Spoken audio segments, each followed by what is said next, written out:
But ఇక్కడ పల్లవి ప్రశాంత్ విషయంలో పల్లవి Prashanth arrest చేయడం నాకు కొంచెం బాధ అనిపించింది. ఎందుకంటే తనకు సంబంధం లేని విషయం.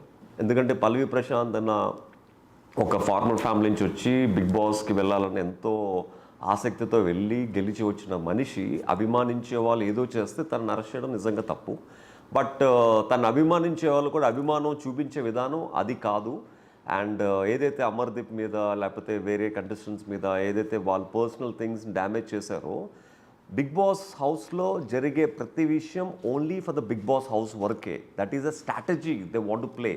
ప్రతి కంటెస్టెంట్ వాళ్ళకి నచ్చిన స్ట్రాటజీ వాళ్ళు ప్లే చేస్తూ ఉంటారు, ఎలాగోకలాగా గెలవాలి అన్న తాహతతో. ఆ స్ట్రాటజీని బయట నిజమే అనుకుని వాళ్ళ మీద ఎగెనెస్ట్గా వాళ్ళని బూతులు తిట్టి ఫ్యామిలీస్ని తిట్టి ఇవన్నీ కూడా నా విషయంలో కూడా జరిగాయి.